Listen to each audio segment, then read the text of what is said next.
Hello, Paul Wilkinson here. This is a follow-up to a video I did about orchestration. I just wanted to do a little part 2 about that. I'm still only scratching the surface, but I thought it'd be nice to point some of you students and some people that are interested in writing for orchestra in a few directions. This is an essential book for me. This is the 3rd edition. I don't know what edition we're on now. This is Samuel Adler, The Study of Orchestration. Now, what you get with that book is you basically get all the different ranges, all the possibilities of what the instrument can do, all the double stops. So then you can just, it's like it's a great reference book, because you can just go to it, open it up. Oh, can I do that on the violin with this double stop? Yes or no. Of course, ultimately consulting the player. I've always found that writing, I remember writing my cello Sonata, and I had a very high note, and I wasn't sure if it was possible. And you know, the minute you talk to a player, they tell you yes or no, and then you know where you stand, and you know where you're writing for. I mean, you know where you're writing the limits. You know, there's certain parts of the trombone that are here, and certain parts of the trombone there. You've got to be careful what notes you write and at what values you write those notes, because they may be very difficult to play, but seemingly very easy on another instrument.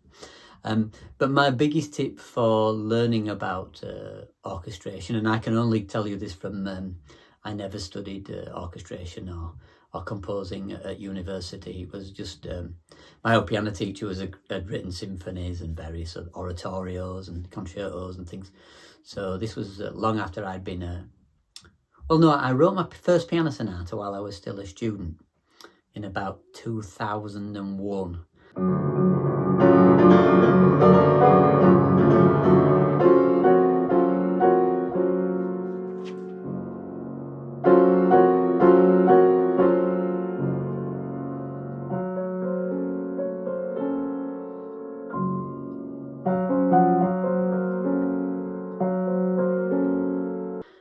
And when I wrote that first piano sonata, I was able to just take it to Bill, my teacher, William Kinghorn, and we would just sit and have a cup of tea, and then he would just make comments about it, what he thought worked, how to expand the thematic material and things like that.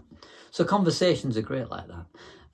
So then I'm completely self-taught in the area of orchestration. So although I would often ring up Bill to ask him a certain technical issue, or I would consult with conductors and instrumentalists that I knew regarding certain issues that I was having.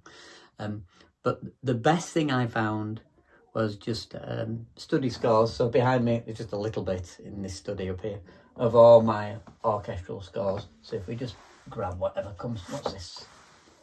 Okay, yeah, oh wow, Elgar's cello concerto. So this is a short study score, and you can see I have hundreds of these. I used to scour the charity shops when in my early 20s and just pick up all these old orchestral scores. And over the years, I've bought many orchestral scores. There used to be a lovely shop in York that sold second-hand orchestral scores, which it doesn't anymore. So whenever I used to go, I used to ring up my friends and say, right, how many, what you want? And then I'd get a list of what they were looking for. So I would study these great scores. You know, for example, I mean, I've just randomly picked that, but for example, with the Elgar's cello concerto, of course, the cello is an amazing instrument. You've got to be careful how you balance it. You can't be having too much brass, else it just get lost. So those kind of things are things that you learn from looking at orchestral scores, listening to music. This book actually used to do a CD that would accompany all, I mean, they probably do an MP3 now, I don't know, I'm a little bit out of touch with that. But they used to do a CD, but I mean, I had most of these recordings on CD anyway, so I could look at the passage and see, right, okay, that's what's happening there with the cor anglais. Oh, that's interesting how the French horns are used like extra woodwind. Those kind of things you learn from study scores. I've also got, over here, I've got big orchestral scores as well. This is my first symphony, for example.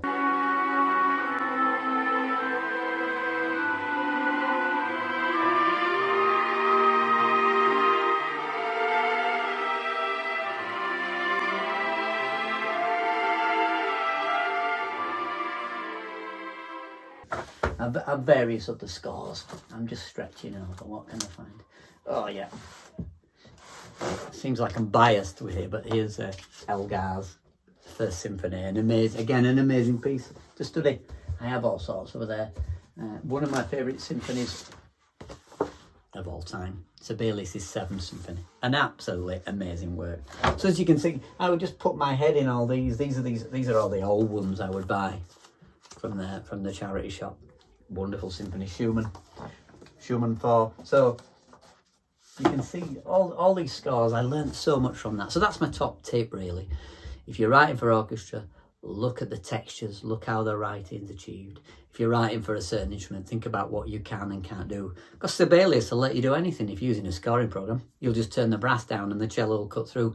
But those are things you need to consider when you're writing. What instruments are doubled? All these kind of things can be studied in scores. And you'll find, I'm just looking for something maybe a little bit more. Oh yeah, so if you went a little bit, I mean, it's still not that contemporary, but one of my favourite symphonies ever by Witold Lutoslawski. And you'll see, if I just show you that, some of the writing is a little bit more modern in how it's laid out. So you learn so much when you look at these scores. So that's my top tip, and I encourage you to write for orchestra. It is, if you haven't started, just dive in. Start with just 4 or 8 bars. Maybe take it to a friend or a teacher, somebody like myself, and let us just have a look at the opening section and give you some tips and advice, and away you go. It's all about being autodidactic and, you know, self-directed learner. That's really what we are.